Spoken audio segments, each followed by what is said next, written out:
Muy buenas noches, tengan todos ustedes. Soy Agustín Isa, presidente de la Academia Nacional de Medicina, y me es muy grato darles la bienvenida muy cordial a esta sesión cultural interacademias que la Academia Nacional de Medicina y la Academia Nacional de Ciencias les presentan a ustedes. Al saludar al presidente de la Academia Nacional de Ciencias, el académico Alberto Gago, extiendo mi saludo a todos los señores académicos de la Academia Nacional de Ciencias. Y asimismo, mi cordial saludo a nuestros colegas, los académicos de nuestra Academia Nacional de Medicina. Déjenme comentarles un par de minutos que las academias de ciencias, de lengua, de historia y de medicina compartíamos un local en la Casa Ozambela, en el centro de Lima. Una casona antigua virreinal, o más que virreinal, republicana. Y ahí hemos estado un buen tiempo. Desgraciadamente la estructura ha fallado un poco, está en peligro de poderse caer, y el Ministerio de Educación, que es el propietario de este local, nos pidió que mejor nos retiráramos. Y hemos tenido que salir un poco corriendo para que no se nos caiga encima la casa de Ozambela. Pero a pesar de que hemos estado juntos, realmente casi no hemos tenido trabajo en conjunto.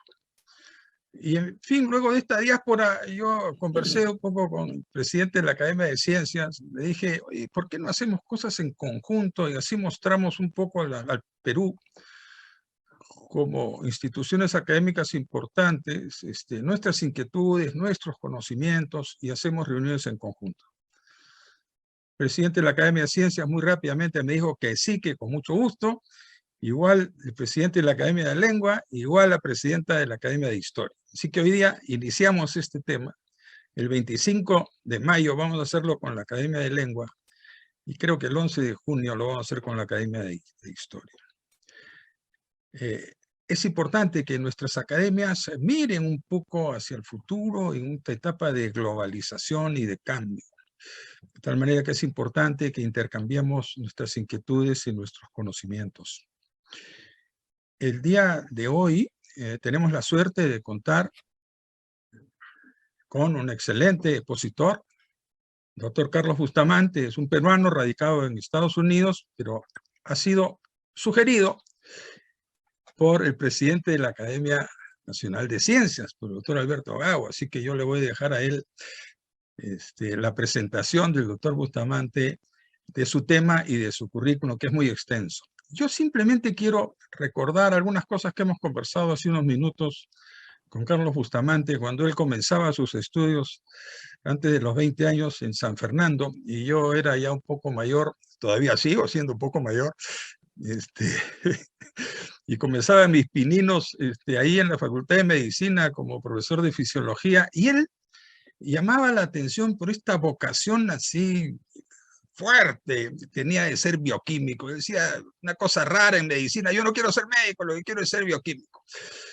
Y en fin, eso fue el comienzo de una vida científica que comenzó en San Fernando, continuó en Cayetano, regresó a San Fernando y luego en el exterior, donde desarrollaba una carrera científica importante. Así que nos alegramos muchísimo.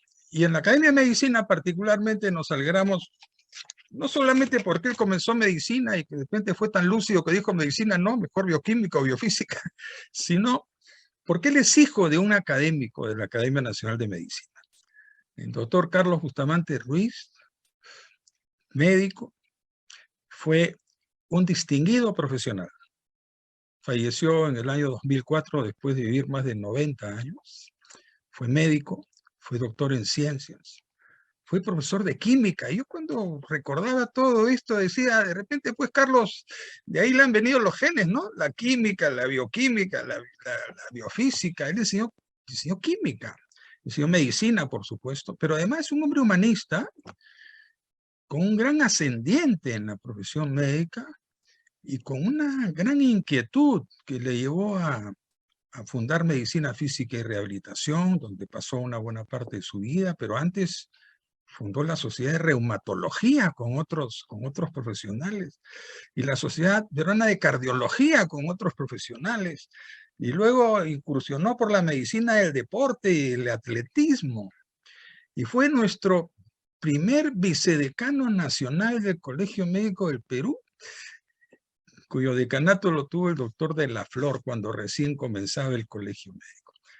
De tal manera que me es a mí particularmente muy grato. El doctor Bustamante tuvo en la Academia de Medicina un desarrollo muy importante, estuvo en muchas juntas directivas, fue vicepresidente de la Academia, luego fue presidente de la Academia, y luego de eso se convirtió en secretario perpetuo. Una distinción que tenían los académicos donde el secretario perpetuo era el que se quedaba indefinidamente, cambiaban los presidentes, pero el secretario perpetuo se quedaba y era el que manejaba administrativamente la academia.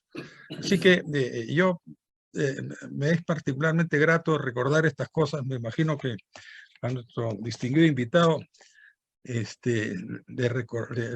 agradará este recuerdo de su padre, que por supuesto en la Academia Nacional de Medicina lo recordamos con mucho aprecio.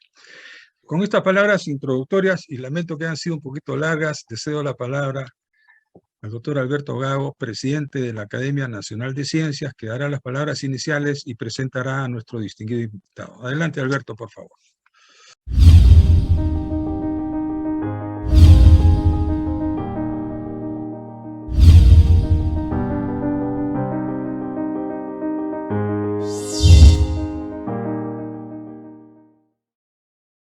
Bueno, buenas noches de nuevo, doctor Agustín Isa, presidente de la Academia Nacional de Medicina. Buenas noches a todos los miembros de las Academias Nacionales de Medicina y Ciencias presentes, así como a todos y a todas las presentes. Bueno, agradecerles también de mi parte a la asistencia a la conferencia y sobre todo la iniciativa del doctor Isa, tener esta reunión cultural interacademias, que definitivamente, como él dijo, yo acepté inmediatamente, ya que me parece que esto va a potenciar la labor de ambas academias, que es la difusión del conocimiento. Y sobre todo algo muy importante, ver también el carácter holístico de esto, ¿no? De manera de que todos un poco nos aprendamos del otro, ¿no? Y eso me parece que es súper importante, sobre todo al Perú, donde, digamos, el conocimiento es algo no precisamente tan valorado. Comparto también la idea plenamente, esta visión de él, de generar estos espacios de encuentro y también de colaboración, ¿no? En muchas facetas que se pueden iniciar entre las distintas academias nacionales, ¿no?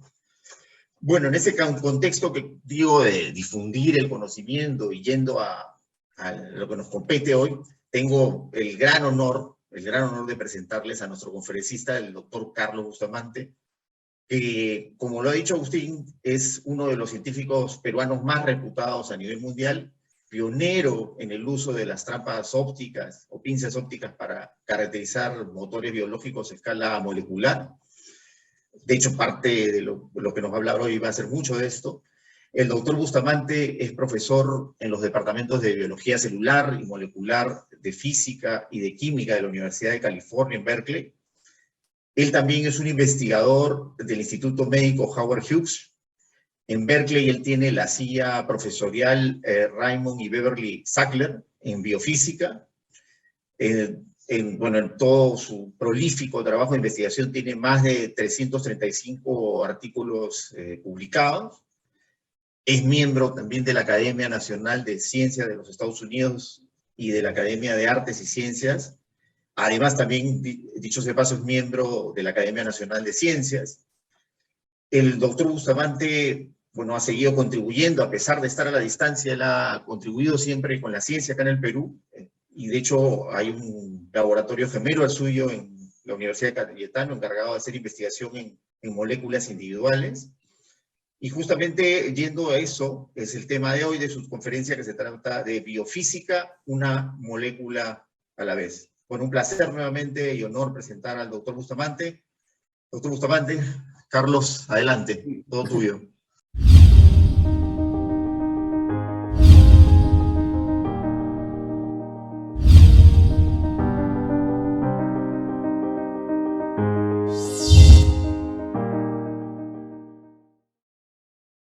Gracias. En primer lugar, agradecer a todos los asistentes por estar presentes. Es un gran gusto para mí el a dar esta charla, que es conjunta entre las dos academias. Creo que es una gran iniciativa, y agradecer las palabras del doctor Agustín Isa, presidente de la Academia Nacional de Medicina, y la de Alberto Gago, presidente de la Academia Nacional de Ciencias. Entonces voy a empezar compartiendo mi pantalla. Perfecto. Entonces, tengo que disculparme en primer lugar porque mis diapositivas están todas en inglés, pero voy a tratar de dar la charla en castellano. La idea es que cuando yo estudiaba medicina, en efecto, en San Fernando, y luego hice biología en Cayetano, teníamos una idea digamos, el paradigma celular era que las células eran unas bolsitas pequeñas que contenían una solución concentrada de proteínas y de ADN que llevaban a cabo reacciones de segundo orden, y que eso era cómo funcionaba la célula. Sin embargo, esta idea ha ido desapareciendo, ha ido siendo reemplazada por otra idea. En primer lugar, sabemos que las células tienen polaridad y que muchos procesos, desde la movilidad celular hasta el transporte interno de moléculas dentro de la célula, envuelve movimientos direccionales de moléculas y, como dije, tanto en el interior de la célula como, por ejemplo, el pasaje de moléculas a través de las distintas membranas que forman los compartimentos celulares. Ello, para llevar a cabo este tipo de procesos, se requiere que estos procesos no se pueden llevar a cabo puramente por medio de la difusión, dejando que las moléculas simplemente difundan en el interior de la célula, sino se necesita para ello que haya un transporte activo. Y entonces, esto es lo que digo acá, ¿no? Las especies moleculares necesitan de un transporte activo, y eso requiere, por supuesto, el uso de energía. La difusión no requiere de energía, porque la difusión se puede valer simplemente de la energía térmica, del baño térmico, y las moléculas simplemente se mueven de una manera aleatoria, y por lo tanto no hay movimiento direccional. No podemos ir de derecha a izquierda, sino vamos de derecha a izquierda y de izquierda a derecha. Entonces no hay una posibilidad de hacer movimientos direccionales, ¿no? Entonces, para poder crear transporte activo, para poder crear movimientos direccionales, necesitamos usar energía. Y bueno, aquí pongo 3 ejemplos de procesos activos biológicos. En la izquierda pueden ver ustedes a un neutrófilo que está tratando de alcanzar y cazar una bacteria, englobar a una bacteria, y está siguiendo una señal química, pero ahí lo logró. Como pueden ver ustedes, ya la bacteria está dentro del neutrófilo, y entonces va a ser eliminada, va a ser destruida. En el centro ven ustedes el proceso el llamado proceso de citoquinesis, que es el proceso fundamental de segregación cromosómica para cuando se divide la célula, de modo que cada una de las células hijas tenga el mismo componente de DNA. Y finalmente, a la derecha inferior, en el esquina inferior, ven ustedes el caso de bacterias E. coli, cuyo flagelo ha sido marcado con una sustancia fluorescente, de manera que podemos ver cómo ellos hacen rotar el flagelo para moverse buscando alimento. Todos estos son procesos biológicos activos que requieren energía, que implican un movimiento direccional y que no pueden ser llevados a cabo mediante la difusión puramente. Bueno, estos movimientos direccionales de los cuales estoy hablando en la célula, hoy sabemos que son llevados a cabo mediante pequeños dispositivos mecánicos muy pequeños que se llaman motores moleculares o nanomotores. Estos nanomotores o motores moleculares tienen la propiedad de que pueden convertir la energía química, por ejemplo, a través del uso de una gradiente química, por ejemplo, o simplemente quemando, por usar la palabra, un tipo de fuel o de forma de una molécula química, digamos, que puede producir energía, ¿no? Y transformar esa energía química que se puede encontrar en estas moléculas o en una gradiente química y transformarla en trabajo mecánico, en la producción de fuerza y en la producción de desplazamiento. Ustedes recuerdan de física que la fuerza multiplicada por el desplazamiento es el trabajo, de modo que, en efecto, la conversión de energía química a energía mecánica se hace a través de la generación de fuerza y la generación del desplazamiento. Y igual que las máquinas macroscópicas, digamos, que usamos, las máquinas moleculares o estos motores moleculares también tienen un ciclo operativo. Entonces, quería ponerles, por ejemplo, un ejemplo del caso clásico del ciclo del motor de combustión interna, ¿no? Que tiene 4 pasos: la inducción, en los cuales entra el combustible al cilindro, luego la compresión, y finalmente la explosión o ignición, ¿no? En el cual el combustible produce gases y luego es que mueve al pistón, por supuesto, y la presión, y en ese momento se permite el perder los productos de la reacción, que es anhídrido carbónico y vapor de agua, por supuesto. Bueno, así como estos motores macroscópicos tienen este ciclo, los motores moleculares también tienen un ciclo equivalente, ¿no? Entonces se unen al combustible, que puede ser, por ejemplo, una molécula especializada, de la cual hablaré después. Después pueden hacer el rompimiento del enlace, la liberación de la energía, y luego liberar los productos de la reacción, que sería parte de la molécula rota, en 2 partes, y esas 2 partes también se liberan y para empezar el ciclo nuevamente. En la célula, lo que podríamos llamar el coin o la currency, que es lo que se dice en inglés, pero bueno, la moneda de la energía es una molécula que se llama ATP. Y yo sé que para los académicos médicos esto es algo más o menos que lo saben perfectamente, pero asumo que hay académicos acá que no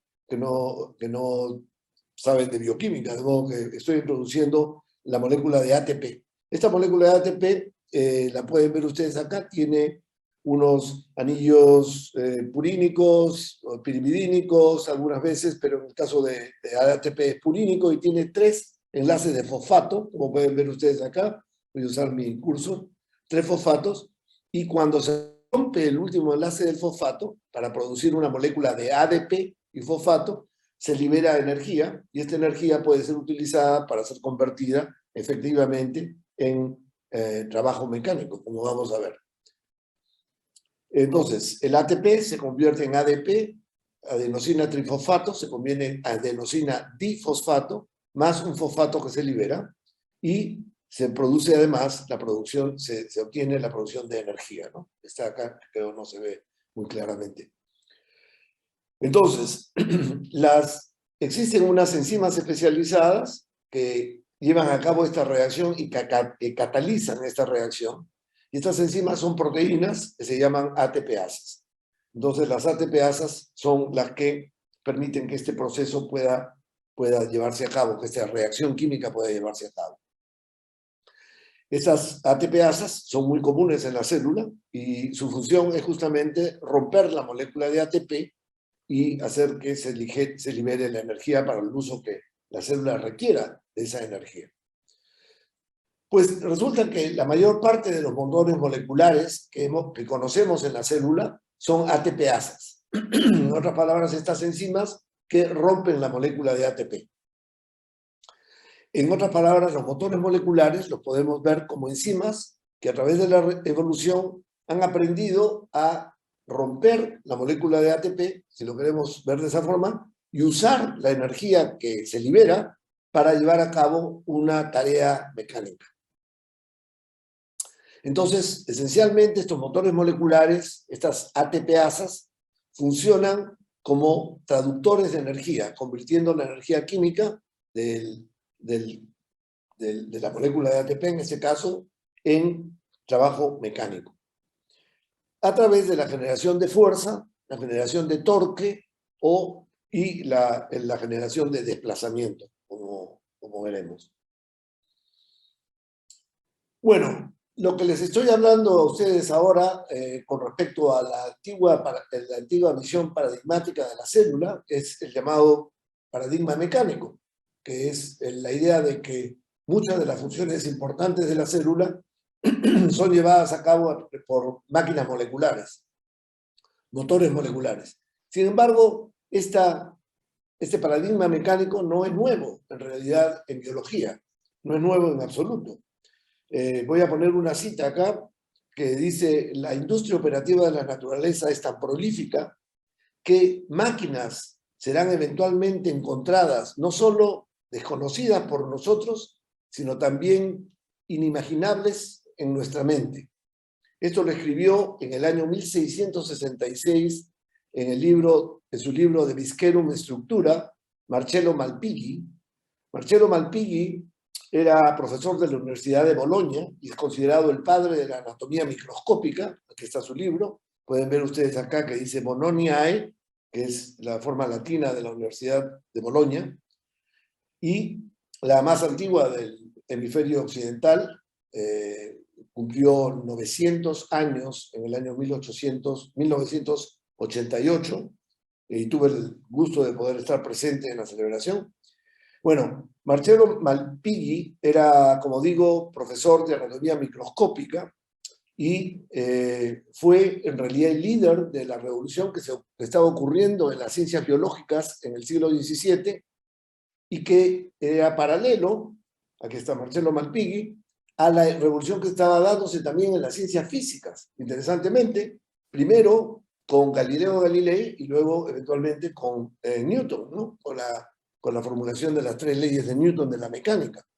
Entonces, estas dos revoluciones, la revolución en las ciencias biológicas y la revolución en las ciencias físicas, se dieron paralelamente, de una manera muy interesante, y es interesante también constatar que fue el uso o la invención de instrumentos que permitían a los científicos ver más allá de lo que podían ver con el ojo humano, el microscopio en el caso de Malpighi y el telescopio en el caso de Galileo y de Newton, lo que eventualmente catalizó la moderna imaginación, la imaginación de ciencia moderna en ambas disciplinas, ¿no? Bueno, la célula tiene miles de diferentes tipos de motores moleculares y aquí ven ustedes un ejemplo de 3. En la mano izquierda ven ustedes un motor molecular cuya función es pasar el ADN, que está en verde, como ven acá, hacia una preespora, cuando el microorganismo Bacillus subtilis se coloca en condiciones de muy baja concentración de nitrógeno, decide esporular, forma un septum, no simétrico en la mitad de la célula, sino asimétricamente, y forma una pequeña célula, pero esta pequeña célula tiene que tener el ADN de la madre, si no, no puede después eventualmente volver a formar una célula vegetativa. De modo que hay un motor molecular que se ve acá a través del septum y cuya función es pasar el ADN de la madre, de la célula madre, a la preespora, y lo hace a unas velocidades fantásticas, a las velocidades de 6.000 pares de bases por segundo. De modo que estos son motores increíbles. En el medio pueden ver ustedes la máquina fundamental que está en la mitocondria, por supuesto, que es responsable por la síntesis de ATP, y que lo hace, es un motor rotatorio, y rotando utiliza una gradiente de protones en la membrana donde se sienta, y convierte esa gradiente de protones, esa energía de la gradiente de protones, en energía química sintetizando ATP, rotando, como están viendo aquí. Pero es un motor que es también reversible, de modo que puede hacer lo opuesto. Puede rotar en el sentido opuesto consumiendo moléculas de ATP para crear una gradiente de protones, ¿no? Entonces, estos son funciones de motores moleculares. Y aquí pueden ver un motor llamado kinesina 5, cuya función es precisamente el promover la segregación cromosómica dentro de la célula. Todos estos son ejemplos de motores moleculares, ¿no? Bueno, entonces, ¿cómo estudiamos los motores moleculares hoy en día? Bueno, la mayor parte de la química y la mayor parte de la bioquímica ha sido hecho por lo que yo llamo el método de la réplica. El método de la réplica significa que si yo quiero estudiar la reacción entre la molécula A y la molécula B para producir quizás la molécula C, lo que hago es que uso un número de Avogadro de moléculas A o un número de Avogadro de moléculas B en tubos de ensayo, los mezclo y veo el resultado de la reacción de alguna manera, que es un número de Avogadro de la molécula C, ¿no? Entonces eso es lo que se ve aquí en este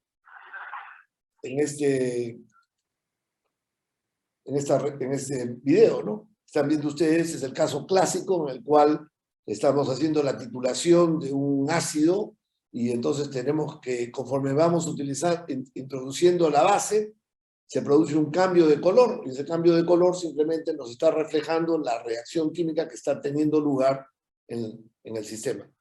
Entonces, claro, esa es la forma como se ha hecho la mayor parte de la química, la mayor parte de la bioquímica hasta los últimos 30 años aproximadamente, 25 años. Pero el problema es que el método este de la réplica no es un buen método para estudiar los motores moleculares.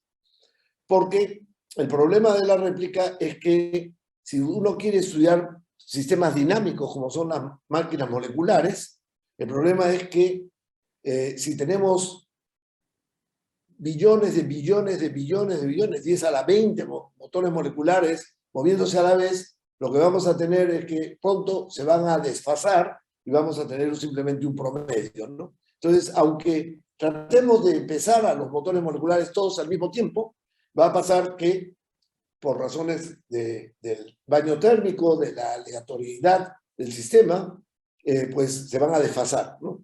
Y entonces lo que vamos a hacer es que vamos a terminar teniendo un promedio del comportamiento de todos estos motores, y este promedio es muchas veces un poco, se pierde mucha información, es lo que estoy tratando de decir cuando uno hace promedios de las cosas, ¿no? Porque lo que queremos es ver cómo funcionan los caballos, en este caso, y no cómo funciona todo el grupo de caballos que van que estamos observando, ¿no? Entonces, quisiéramos ver los caballos individuales y en vez lo que obtenemos es una imagen un poco promediada del grupo propiamente, ¿no? Del grupo de caballos.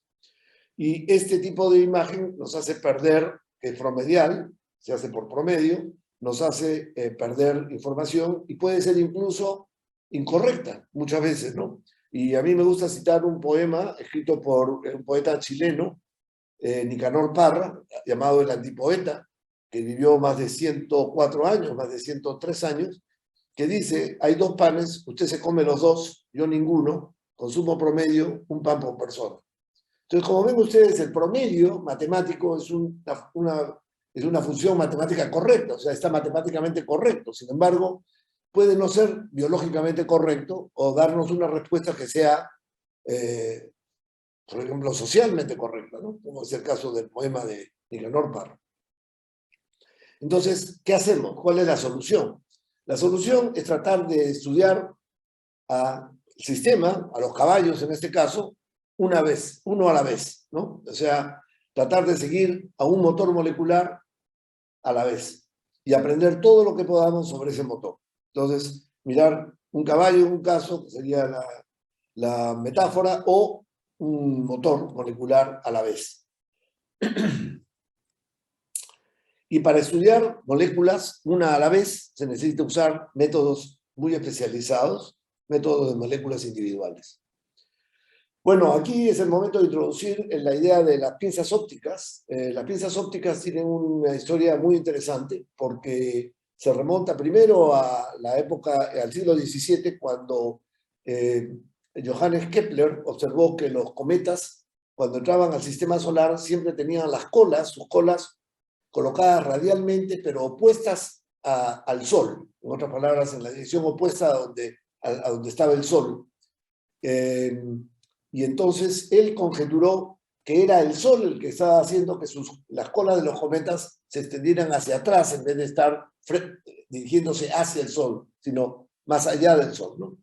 Y en efecto, en el siglo XIX ya fue James Clerk Maxwell, que es el creador de la teoría electromagnética, el que finalmente dio la explicación del fenómeno usando la teoría electromagnética de la luz para demostrar que la luz puede ejercer presión sobre la materia y que puede ejercer una fuerza sobre la materia, y que eso explicaba por qué es que las partículas del vapor de agua y las partículas de polvo que se van produciendo cuando entra el cometa al sistema solar son empujadas hacia atrás por la presión generada por los rayos de luz del Sol. Pero en 1970, un físico, Arthur Askin, trabajando en los laboratorios Bell, demostró que él podía usar un rayo de láser focalizado para atrapar materia. Y en efecto, demostró que él podía atrapar bacterias, podía atrapar viruses, podía atrapar bolitas de plástico microscópicas, y que las podía, al mover el rayo láser a través del microscopio, podía en realidad mover estos objetos y esencialmente manipular la materia. Entonces, esta idea originalmente generada por un físico llevó a que nosotros en el laboratorio construyéramos una máquina de pinzas ópticas e hiciésemos un experimento de este tipo, ¿no? En el cual colocamos una molécula de ADN y la pegamos como puente entre dos bolitas de plástico, una que se encuentra encima de una pipeta, micropipeta.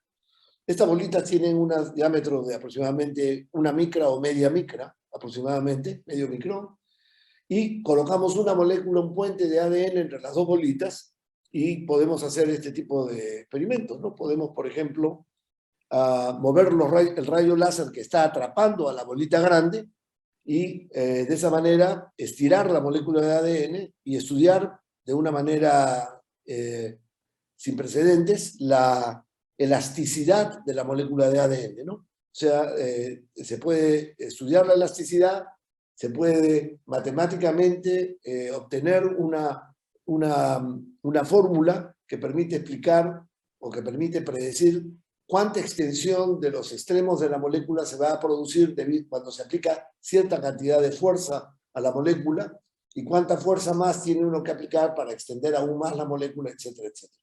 Entonces, este tipo de aplicaciones permitió llevar el origen, el descubrimiento de las pinzas ópticas, la invención de las pinzas ópticas a la biología. Una vez más, es interesante este diálogo entre las ciencias físicas y las ciencias biológicas, ¿no? Porque en mutatis mutandis, vamos a decirlo así,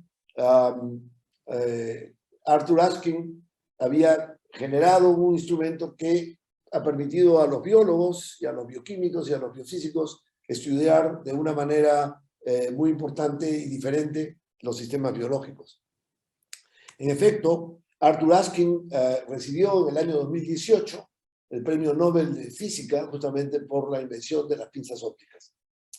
Y entonces podemos hacer otro tipo de experimentos. Por ejemplo, vamos a imaginarnos que tenemos un motor molecular que está caminando, que es el hombrecito verde, que está caminando sobre estos rieles y que está conectado a través de una molécula de polímero, digamos, como el ADN podría ser, a una bolita microscópica que se encuentra atrapada en una pinza óptica, ¿no? Que es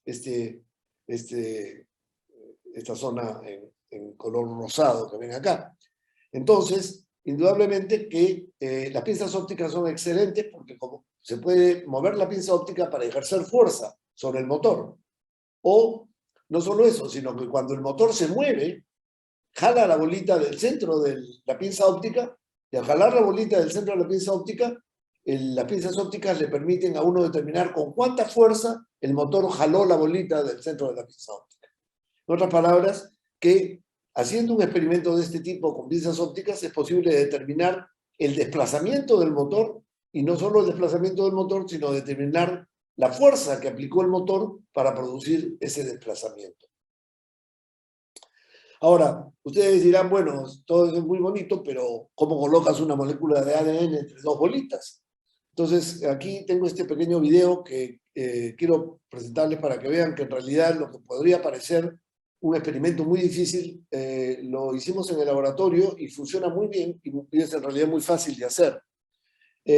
Lo que ven ustedes acá es ven 4 paneles. En el primer panel ven una micropipeta que tiene arriba una bolita de plástico que está cubierta con una proteína que se une a la molécula a los extremos de la molécula de ADN. Ahora, las moléculas de ADN tienen en el extremo modificado químicamente, el extremo ha sido modificado para que se una a esa proteína que recubre la bolita. Entonces lo que hacemos es, primero pasamos un flujo de moléculas de ADN y por chance, una molécula al menos de ADN va a reaccionar con la superficie de la bolita y como hay un flujo indicado por las flechas, pues la molécula va a estar extendida, como ven ustedes en el panel A. Luego, sacamos más, nos eliminamos el exceso de moléculas de ADN y ahora pasamos bolitas. Pero esta vez prendemos la trampa óptica que es indicada por estas 4 líneas en cruz y por chance una bolita va a pasar justo a través de la trampa óptica y va a ser atrapada en la trampa óptica. Como ven acá, este es el panel B. Y ahora, asumiendo que tenemos una molécula de ADN atrapada o que ha reaccionado con la superficie por un extremo de la bolita en la pipeta, pues nos acercamos, tratamos de acercar el otro extremo de la molécula de ADN que también está modificada para reaccionar con la superficie de la bolita en la trampa óptica para tratar de básicamente pescar la segunda bolita con la pipeta usando el ADN como nuestra línea de pesca, ¿no? Sería de esta forma.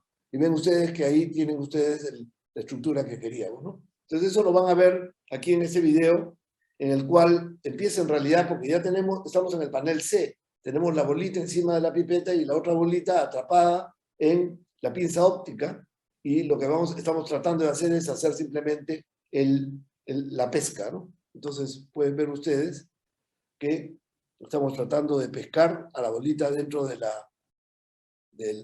la pinza óptica, en la trampa, y ahí ya pueden ver ustedes que hay una molécula de ADN aquí, y había otra bolita, y hay otra molécula de ADN, de modo que tenemos bolita, ADN, bolita, ADN, bolita.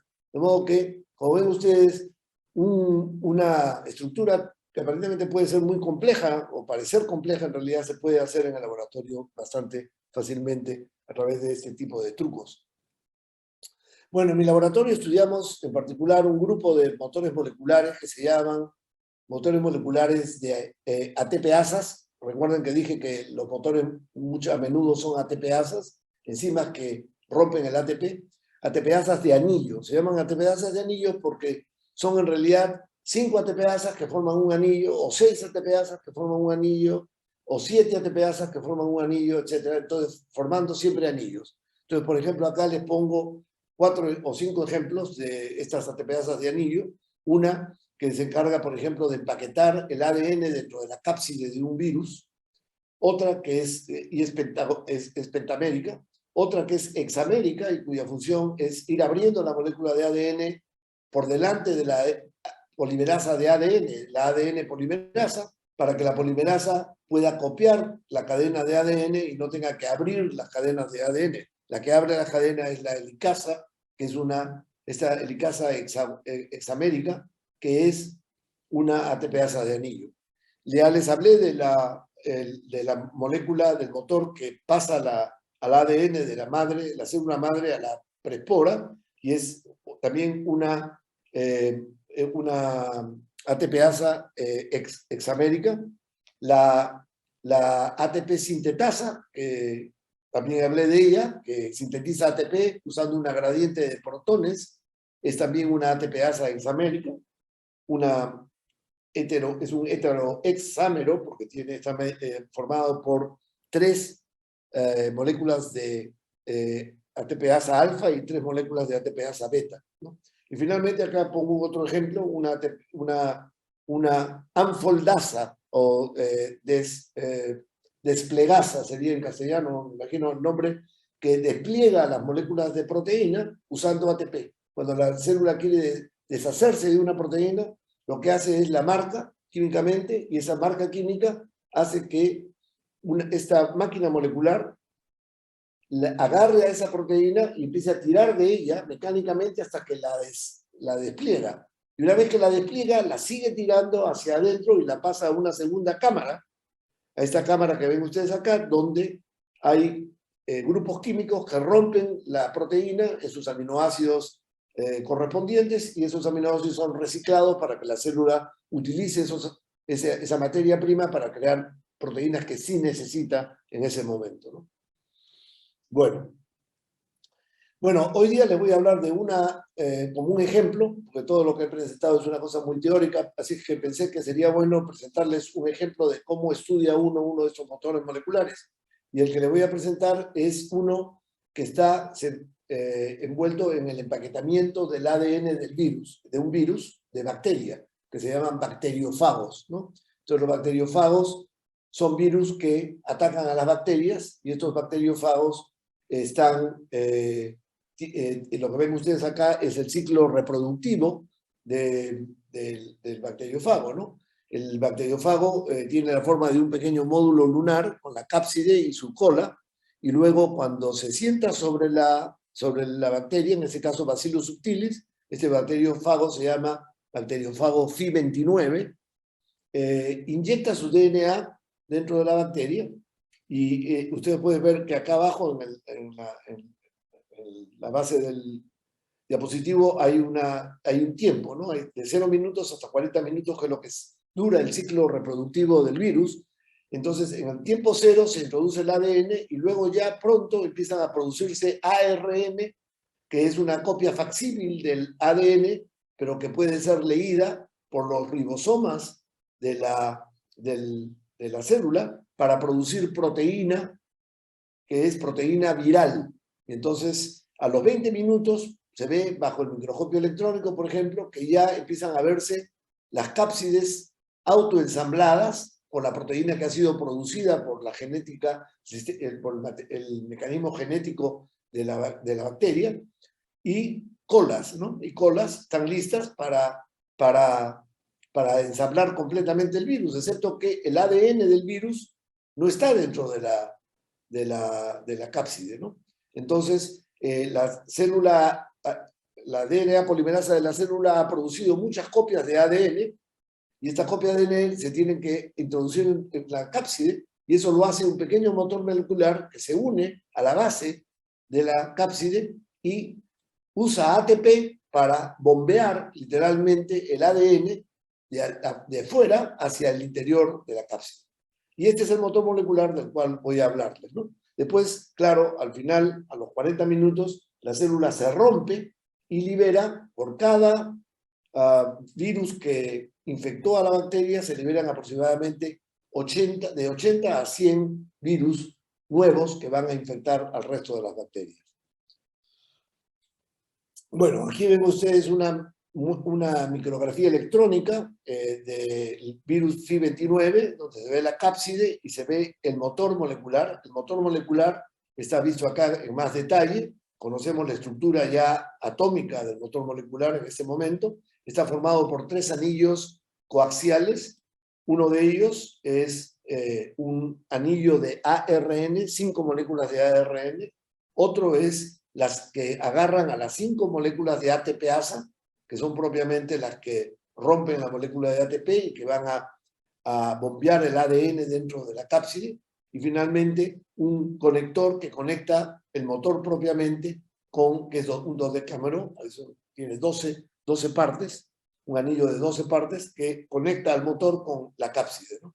Entonces, nuestro motor tiene 5 ATPasas. Las ATPasas son propiamente los cilindros de nuestro motor. De modo que una manera de pensar de ese motor es pensar que tenemos un motor de 5 cilindros en nuestras manos, ¿no?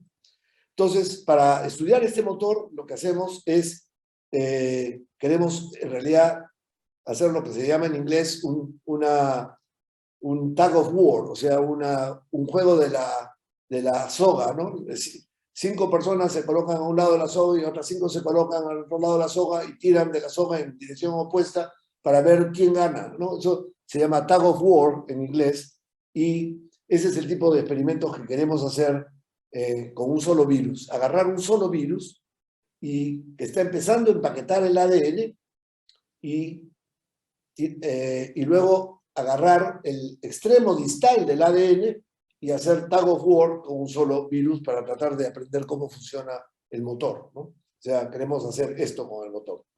Y aquí ven ustedes el experimento que hicimos hace varios años, el primer experimento que se hizo de este tipo, en el cual tenemos a una pinza óptica, indicada acá por las líneas negras, que ha atrapado a una bolita, y esta bolita tiene cubierta una proteína que une al extremo del ADN.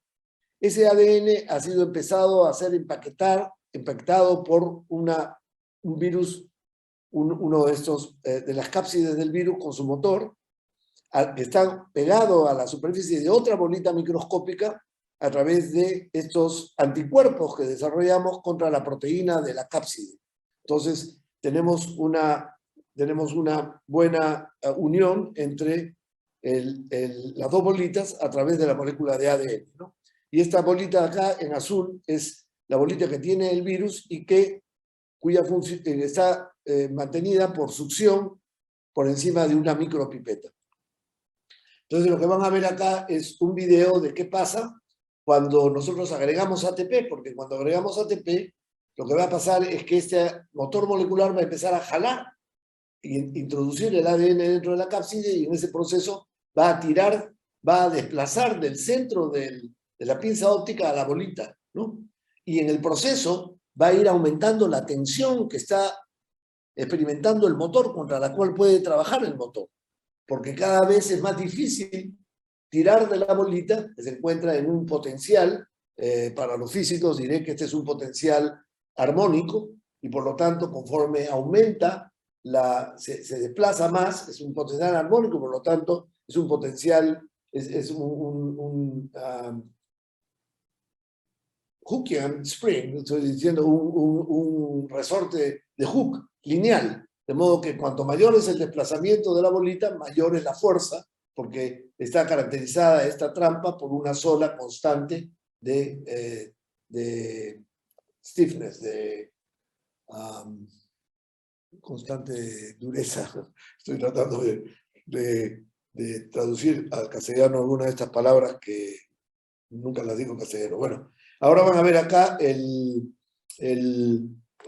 video de este experimento, justamente, donde ven ustedes que tenemos la pipeta, la bolita y la otra bolita. Por supuesto no se ve el virus porque esto es un microscopio óptico, pero acá, a mano izquierda, ven ustedes que la pinza óptica nos está diciendo que algo está pasando, porque la fuerza, y cada uno de estos tick marks son 20 piconewtons de fuerza, la fuerza está aumentando con el tiempo, luego que hemos añadido el ATP. De modo que el virus está jalando y jalando y jalando, y ya lleva casi 40 piconewtons, está trabajando contra 40 piconewtons de fuerza, y sigue tirando de la pinza óptica, y van a ver acá cómo la bolita se ha desplazado del centro, y cuando se rompe la conexión, la bolita regresa al centro, como lo van a ver acá, en el medio.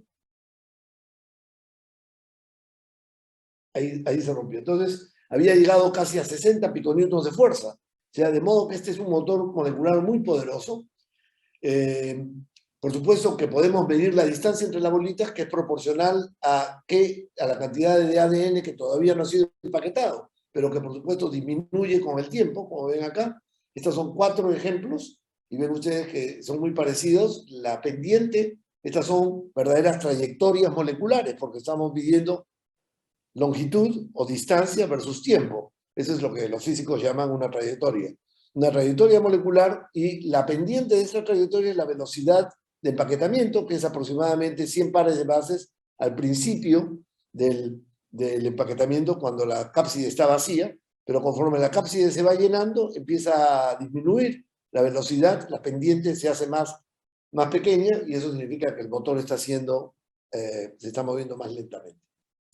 Y aquí tienen un histograma de las fuerzas que vemos cuando el motor finalmente no puede seguir empaquetando. Y ven que hay un histograma cuya promedio es una fuerza de 55 piconewtons, pero que el motor puede incluso llegar a trabajar contra fuerzas tan altas como más de 70 piconewtons. Este es un motor muy fuerte. Para los médicos, les recuerdo que un newton es el peso de una manzana en la superficie de la Tierra, ¿no? O sea, si decimos que una manzana pesa 100 gramos multiplicado por por la aceleración de la gravedad, recuerden, masa por aceleración es fuerza, 100 gramos multiplicado por la aceleración, que es 9.8 metros por segundo al cuadrado, pero que vamos a aproximar a 10 por 100, 1000, es exactamente un newton, ¿no? O sea, el peso de una manzana es un newton, y estamos midiendo las fuerzas en piconewtons o 10 a la menos 12 newtons. Un día calculé, solo por el gusto de hacerlo, es el equivalente al peso de un glóbulo rojo en la superficie de la Tierra, aproximadamente un piconewton, ¿no? Bueno, entonces, este motor es muy fuerte. ¿Por qué? Porque, por ejemplo, un motor como la miosina, que es el motor fundamental de nuestros músculos, solo puede generar fuerzas entre 3 y 5 piconewtons. Este puede generar fuerzas tan altas como 70 piconewtons, ¿no? Entonces, la pregunta es ¿por qué? ¿Por qué es que la naturaleza, la evolución ha producido un motor tan poderoso? Y entonces resulta que encontramos que al final del empaquetamiento, cuando se ha logrado poner todo el ADN del virus dentro de la cápside, hay una presión de DNA dentro de la cápside equivalente a 30 atmósferas. Acuérdense que vivimos bajo una atmósfera de presión. Y para tener una idea de qué cosas son 30 atmósferas, es bueno recordar, por ejemplo, que cuando uno abre una botella de un espumante o una cava o un champán, el corcho, por regulación internacional, debe salir a una presión de aproximadamente 5 atmósferas. En otras palabras, que hay suficiente anhídrido carbónico disuelto en el vino para que el corcho salga a 5 atmósferas. De modo que 30 atmósferas, que es la presión final a la cual se encuentra el ADN dentro de la cápside al final del empaquetamiento, significa que está a 6 veces la presión con la que sale un corcho cuando uno abre una botella de espumante o de cava. Entonces es una presión muy alta. ¿Y para qué? ¿Por qué? Bueno, la razón es la siguiente. Cuando la célula se rompe y los nuevos, así sintetizados o formados, bacteriófagos o virus van a infectar a las nuevas bacterias, se sientan nuevamente en la superficie de la nueva bacteria, pero ahora el problema es cómo inyectan el ADN de la cápside a la bacteria. Están en el medio extracelular, aquí no hay ATP, el motor incluso ha sido removido para que se una la cola, de modo que ya no tiene un motor molecular para hacerlo. Entonces, la solución que la naturaleza ha encontrado a través de la evolución es una solución mecánica. Una vez más, la idea es que lo que ha hecho es ha transformado la energía química del ATP en energía potencial mecánica en la forma de un resorte comprimido de DNA dentro de la cápside. Y luego, cuando llega el momento de introducir el ADN dentro de la bacteria, pues utiliza las 30 atmósferas de presión para inyectar y convertir la energía potencial mecánica dentro de la cápside en energía cinética que introduce el ADN dentro de la bacteria, ¿no? Entonces, vemos una vez más que la solución a este problema biológico, a problemas biológicos muchas veces de naturaleza mecánica, ¿no? Entonces, esto nos hace pensar mucho nuevamente en esta visión dual de las ciencias físicas y las ciencias biológicas. Bueno, aquí solamente para recordarles la molécula de ADN. Esta es la molécula, este es el track o el riel sobre el cual el motor camina, porque tiene que agarrarlo, introducir el ADN e irlo pasando y metiéndolo a la cápside, ¿no? Entonces ven ustedes acá que este es esto que ven aquí ustedes en azul y verde son las bases del ADN, que son perpendiculares al eje de la molécula, como es indicado aquí, pero luego tienen este fosfodiester backbone, este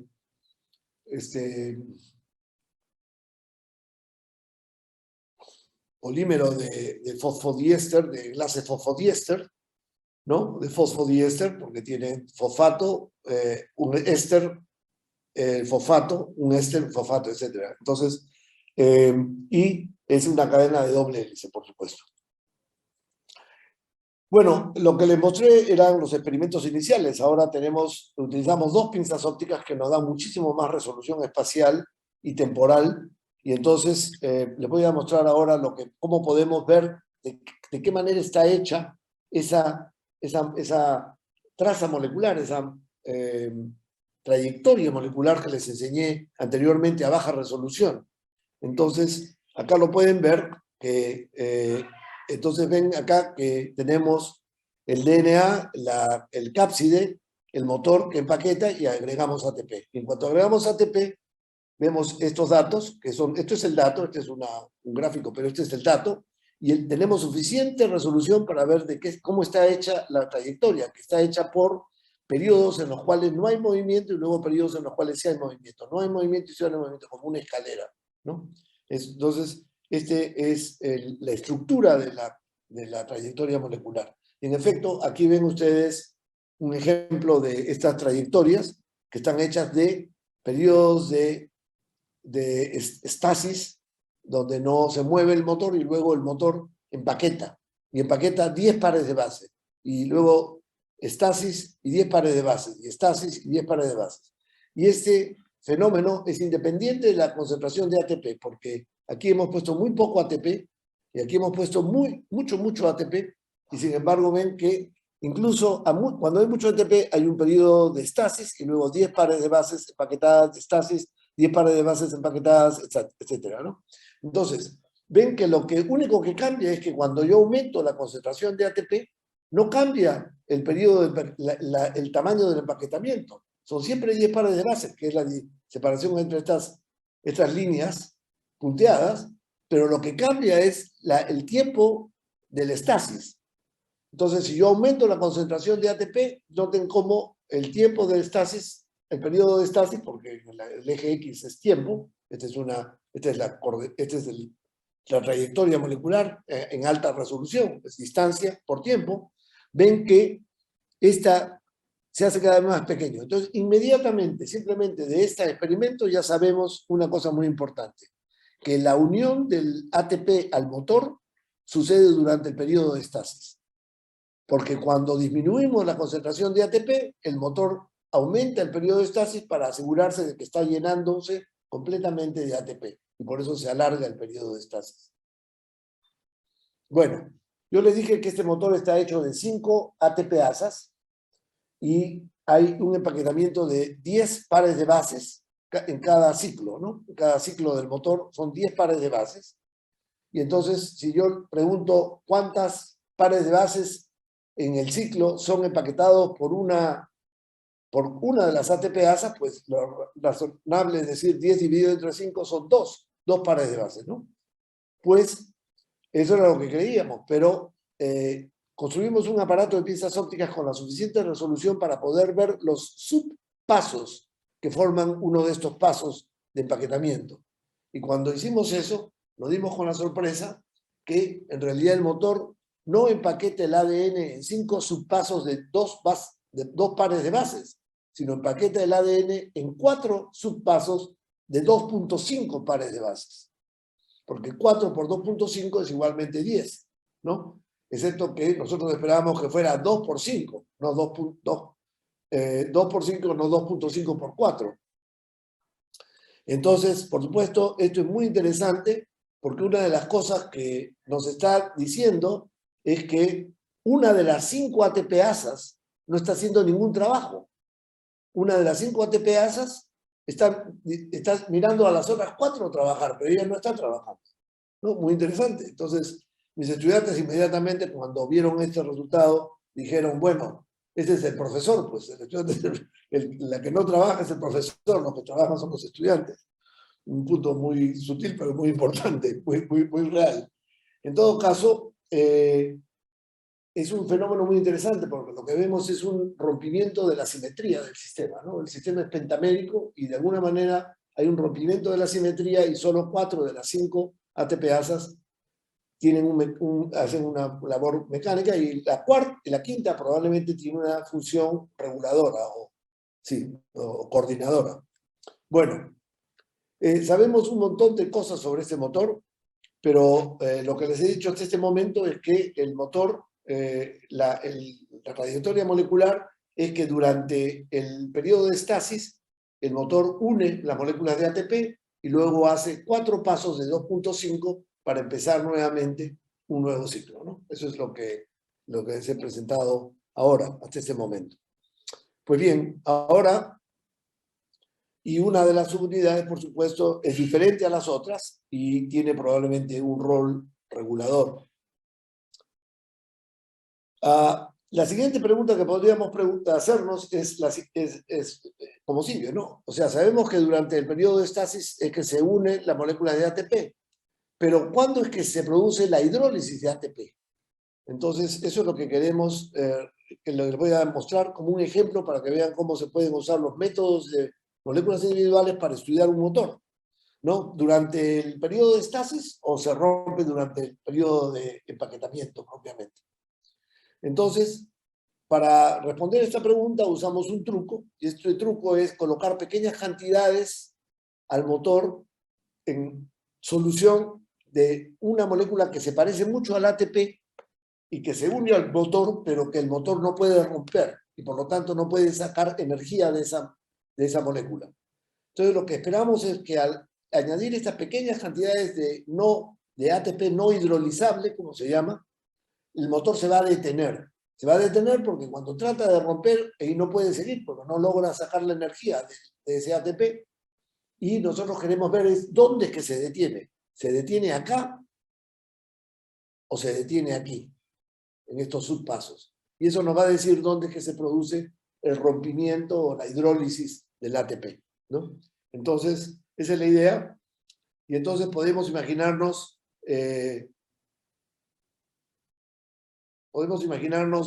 dos escenarios, ¿no? Un primer escenario en el cual la hidrólisis se produce durante el duel, como vemos acá, por ejemplo, podría ser ATP, se hidroliza ATP, se hidroliza ATP, se hidroliza ATP, se hidroliza, la energía se guarda de alguna forma y luego se utiliza ya para dar los 4 pasos. O podría ser el siguiente escenario, ¿no? Donde en realidad la hidrólisis se produce antes de cada subpaso de 2.5 pares de bases y es ahí donde se produce la hidrólisis, ¿no? Entonces, para distinguir entre estos dos escenarios, usamos este truco de usar esta molécula de ATP no hidrolizable.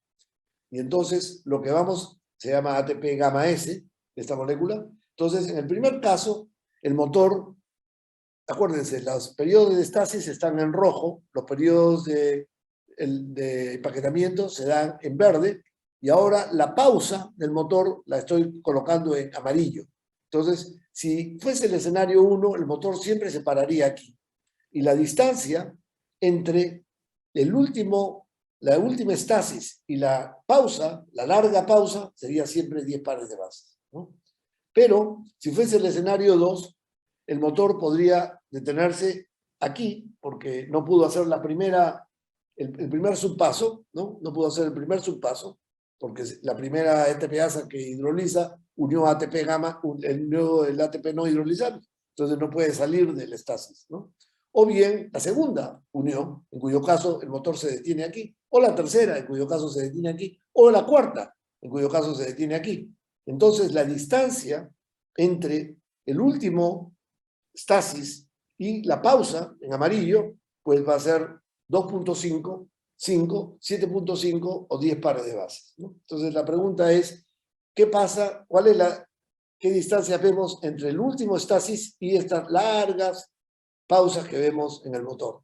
Y la respuesta es que encontramos que a veces vemos 2.5 pares de bases, a veces ven la distancia entre el último estasis y la pausa en rojo, a veces vemos 5 pares de bases, a veces vemos 7.5 pares de bases y a veces vemos 10 pares de bases, ¿no? Entonces, está muy claro que en realidad la hidrólisis del ATP ocurre durante el periodo de empaquetamiento, no durante el periodo de estasis. Entonces, de esta manera, como ven ustedes, haciendo este tipo de trucos, es posible en realidad reconstruir el ciclo mecanoquímico, es la palabra que usamos, mecanoquímico del motor, ¿no? En qué forma los procesos químicos, unión de ATP, hidrólisis de ATP, separación del ADP y del fosfato del motor, los aspectos químicos se relacionan con los aspectos mecánicos, ¿no? Con respecto a qué momento se produce el movimiento. Ahora, una de las cosas, ya estoy terminando, una de las cosas que hemos aprendido de este motor es que este motor necesita siempre contactar, una de las ATPasas necesita contactar a dos fosfatos que se encuentran separados cada 10 pares de bases. Cada 10 pares de bases. Eso lo encontramos haciendo unos experimentos en los cuales le dábamos al motor moléculas de ADN en el cual le habíamos quitado la carga negativa a los fosfatos. Y ahora el motor se complicaba tremendamente, tenía grandes problemas en poder empaquetar el ADN porque necesitaba, al final de cada ciclo, una de las ATPasas necesitaba agarrar electrostáticamente, digamos eléctricamente, negativo y positivo, electrostáticamente agarrar a los dos fosfatos, pero nosotros habíamos eliminado los fosfatos del ADN, en esa parte del ADN, y el motor se confundía tremendamente y tenía grandes problemas para poder empaquetar el ADN. Entonces, voy a hacer la última pregunta, que es, ¿qué determina que una de las ATPasas tenga ese rol especial? ¿Qué rompe la simetría del motor? Entonces, nosotros además queremos saber si esa subunidad especial sigue siendo la subunidad especial ciclo después de ciclo, o si cada ciclo cambia. ¿Cuál es la subunidad especial que es la que se supone que no hace trabajo mecánico, pero que nosotros creemos que su función es de tipo coordinadora de las otras ATPasas? Para responder la pregunta a estas dos preguntas, para encontrar la respuesta a estas dos preguntas, la encontramos cuando estábamos haciendo una pregunta completamente distinta, en la cual no estábamos pensando específicamente en estas dos preguntas, como suele suceder en ciencia, ¿no? Y la pregunta que estábamos haciendo en ese momento es, ¿el motor molecular solo genera fuerza o puede generar fuerza y también puede generar torque? En otras palabras, va jalando al ADN, pero cuando lo jala, ¿lo va rotando o no lo va rotando mientras lo jala? Y entonces, para responder esta última pregunta, hicimos este experimento, en el cual tenemos la pipeta, como dijimos antes, la micro esferita, tenemos otra bolita aquí, microscópica, donde está el virus propiamente, el ADN, pero ahora colocamos al costado del ADN, le pegamos una bolita chiquita, muy pequeña, y lo que queremos ver es si cuando añadimos ATP, si podemos ver conforme se va acortando la distancia entre las bolitas, si esta bolita del medio, digamos, que le llamamos la bolita rotora, por ponerle un nombre, si rota en efecto, ¿no? Entonces, ese es el experimento. Y aquí pueden ver, aquí lo ven bien, la pinza óptica agarrando una de las bolitas que tiene el virus, y luego la pipeta agarrando la otra bolita y la bolita pequeña en el medio entre el ADN. Y acá ven ustedes lo que vimos cuando hicimos este experimento.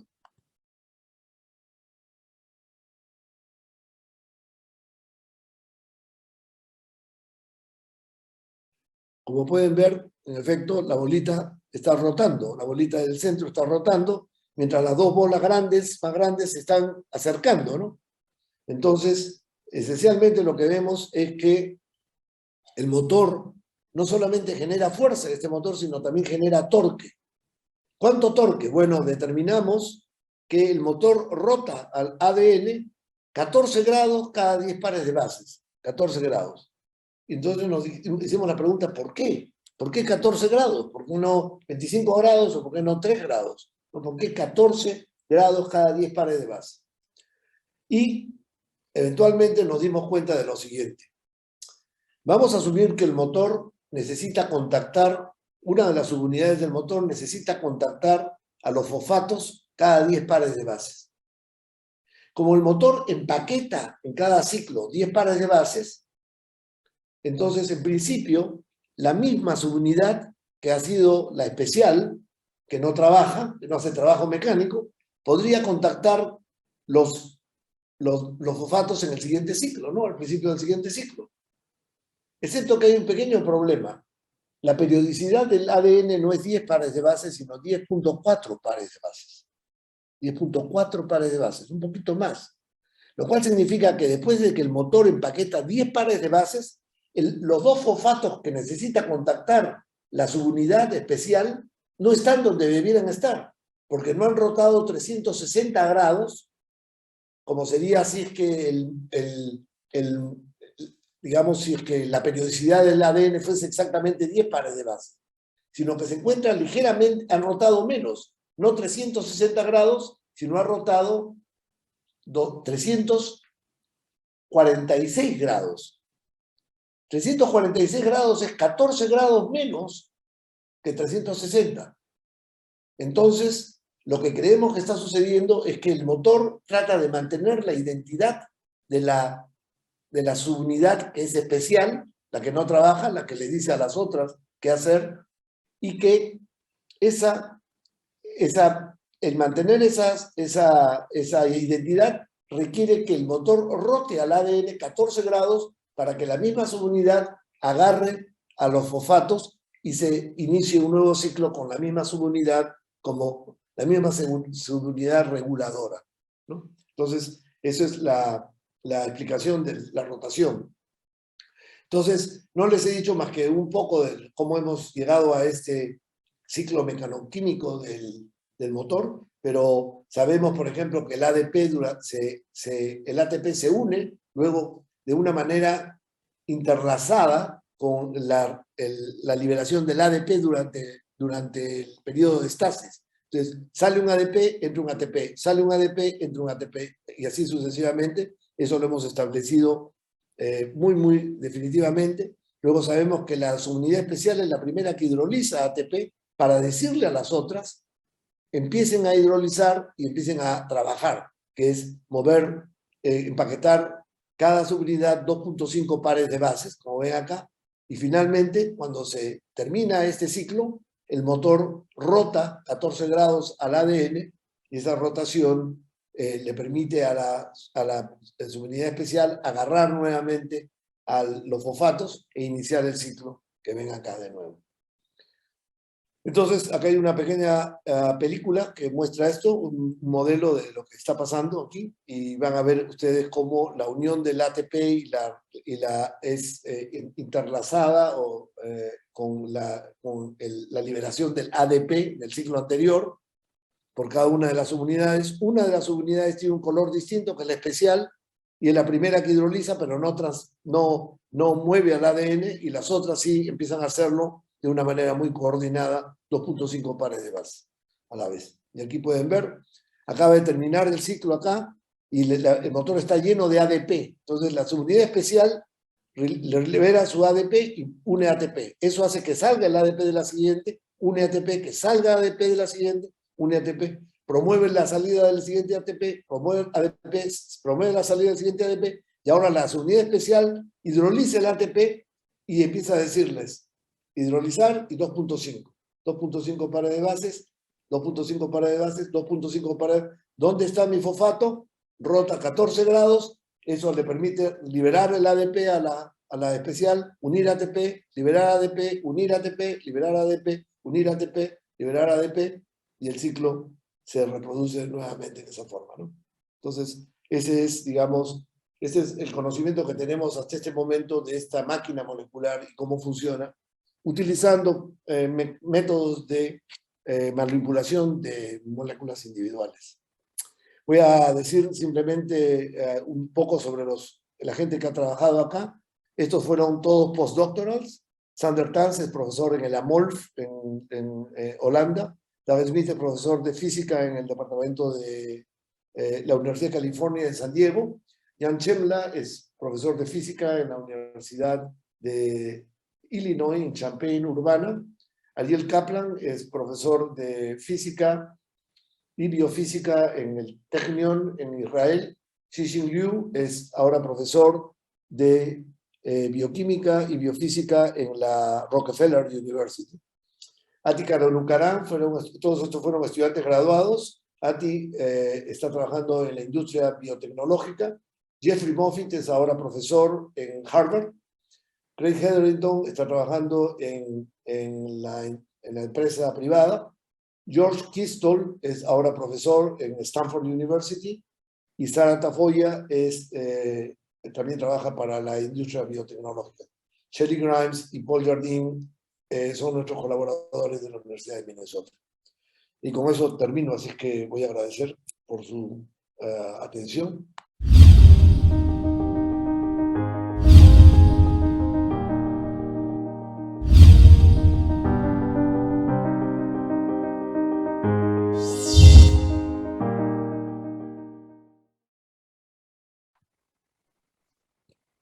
Muchas gracias, Carlos, por la brillante exposición y lo impresionante de todos los resultados que nos has mostrado. ¿Me escuchas? Sí, ahora sí, perdón. Ya, no, que te decía que muchas gracias, Carlos, por la brillante exposición y lo impresionante de todos los resultados que nos has mostrado, y para mí, sobre todo, interesante la sinergia entre la física y la biología, ¿no? Que la has remarcado bastante durante toda la exposición. Entonces ahora voy a abrir para que, por favor, los que quieran intervenir, levanten la mano para darles la palabra. Estoy seguro que va a haber varios que van a querer intervenir, por favor. A ver, voy a dar paso a la doctora Greti Villena, de hecho, miembro del Consejo Directivo de la Academia Nacional de Ciencias. A ver, doctora Villena, Greti, por favor, adelante. ¿Qué tal? Buenas noches, Alberto. Antes un saludo al doctor Isa y a través de él a todos los miembros de la Academia de Medicina, bueno, a todos los miembros de la Academia de Ciencia y a todos los asistentes. Primero, también quiero unirme a la felicitación por la excelente ponencia del doctor Carlos Bustamante. Realmente es un orgullo tener esa calidad de científicos que de alguna manera han sido formados aquí en el país y pues que están en la frontera del conocimiento, ¿no? Y que además están formando nuevos investigadores. Quiero rescatar algunas cosas que ha mencionado el doctor Carlos Bustamante por lo valiosa que es la técnica que ha puesto a punto. En principio, nos llama la reflexión, pues, esta conjunción entre la concepción mecanística clásica de asumir muchos procesos celulares como procesos meramente físico-químicos, biofísicos, sin tener en cuenta algo fundamental, que las células tienen información genética que manejan de manera muy, muy dinámica. Entonces, la variabilidad, ¿no? La diversidad de respuestas celulares es ciertamente una de las principales características y de repente las más valiosas respecto a los sistemas biológicos. Entonces, el hecho de poder rescatar los procesos individuales, el poder literalmente observar y manipular directamente moléculas individualmente, creo que es una de las técnicas más revolucionarias y que permite pues ahondar en el conocimiento. Muy interesante lo de los motores moleculares y yo quería hacer una pregunta primero un poquito filosófica en el entendimiento de que estas técnicas en su simpleza son muy, muy geniales y de hecho ha dado mucho detalle respecto a cómo es que funcionan estos motores moleculares. Mi primera pregunta sería, ¿en qué medida considera el doctor Carlos Bustamante que estos modelos son los modelos ideales o son modelos que, digamos, se podrían evolucionar aún más de repente en laboratorio para hacerlos más eficientes? Esa sería mi primera pregunta. Y la otra pregunta me lleva directamente a ver las aplicaciones que puedan tener primero este conocimiento científico y estas técnicas. Por ejemplo, hablando de los virus, ¿no es cierto?, los bacteriófagos, y en general se está utilizando mucho los virus como vectores, por ejemplo, para terapia génica, para nanotecnología en general, y en muchos casos esto implica utilizar ADN modificado químicamente. Entonces, él ha mencionado algo que es importante, la polaridad, y cuando me refiero a ADNs modificados, hay incluso los llamados ADNs peptídicos, en las cuales justamente se reemplaza este enlace fosfodiéster por un enlace neutro. Quería saber qué piensa el doctor Carlos Bustamante respecto a eso y las potencialidades de este conocimiento que ha generado justamente para terapia génica con ADNs modificados. Bueno, gracias por la pregunta. En primer lugar, con respecto a la primera pregunta, creo que hay que considerar que los modelos no son ni verdaderos ni falsos, ¿no? Sino los modelos son válidos o no válidos. Entonces, en realidad el modelo, por su propia, como lo indica como lo indica el propio nombre, es nada más que una manera de explicar todos los datos conocidos empíricos hasta ese momento y ponerlos de una forma en que no llevan a una contradicción. De cierta forma podemos decir que los modelos nos permiten decir que todo lo que sabemos sobre este sistema es consistente con este modelo, pero es posible que en un siguiente experimento haga que ese modelo ya no sea más consistente con ese grupo de resultados más uno, ¿no? Entonces es necesario modificar el modelo. Entonces, yo creo que la forma como funciona la ciencia, por supuesto, es a través de hacer modelos. En la física tenemos el modelo de la gravitación universal de Newton, que era un modelo muy bueno, pero no era la verdad, no era la verdad. Y luego, eventualmente, se descubrió que el modelo de Newton no explicaba todas las observaciones experimentales, y la teoría general de la gravitación, de la relatividad, superó y mejoró el modelo de Newton, mostrando cómo se curvaba el espacio y el tiempo por la materia, ¿no? Entonces, y es posible que con mejores informaciones con más información sobre los procesos astrofísicos, eventualmente descubramos que la teoría de la relatividad no es totalmente completa y que hay que modificarla o hay que superarla con una teoría más general.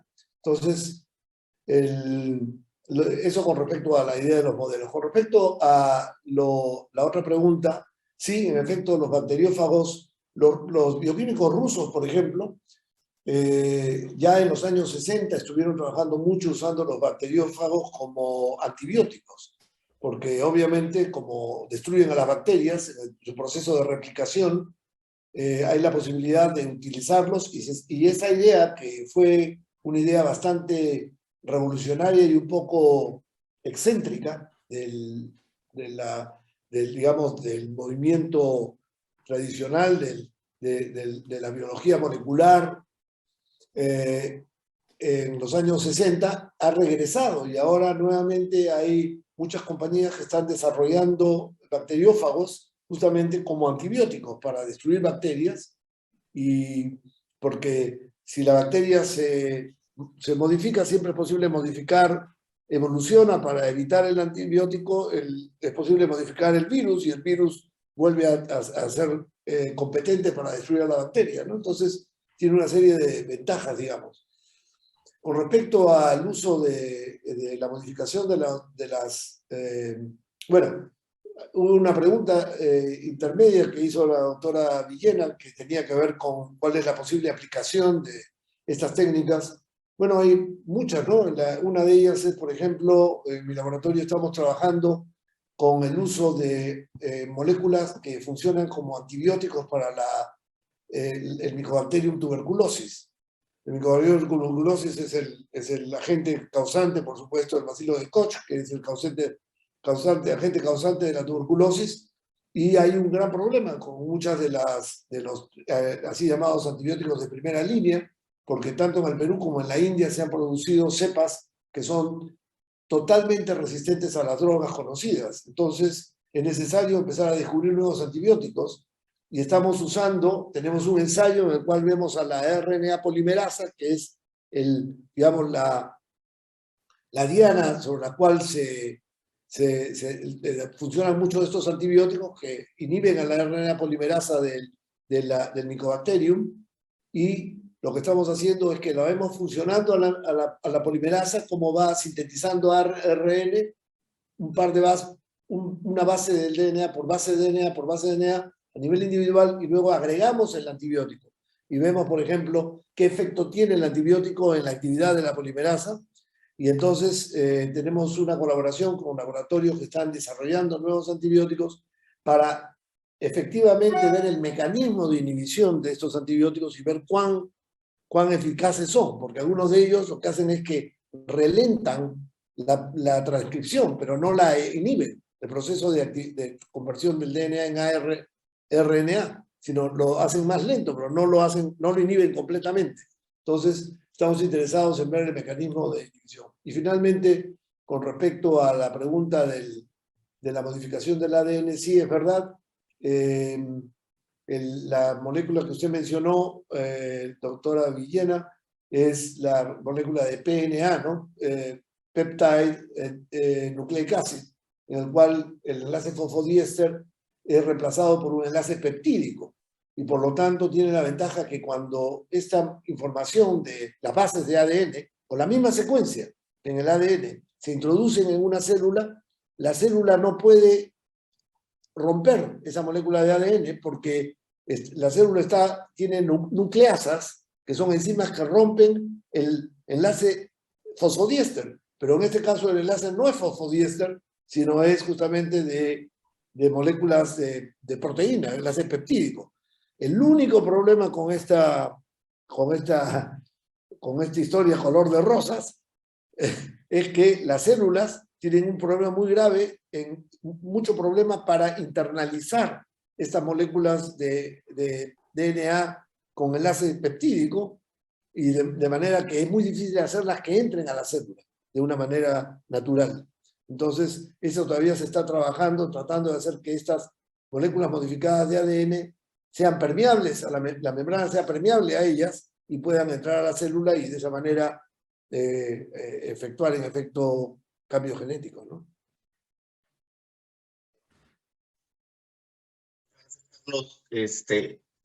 A ver, alguien más, por favor, levanten la mano a través del Zoom. Ahí en reacciones sale ahí un ítem para levantar la mano. El doctor Edgar Vera. Perfecto, adelante. Muchas gracias.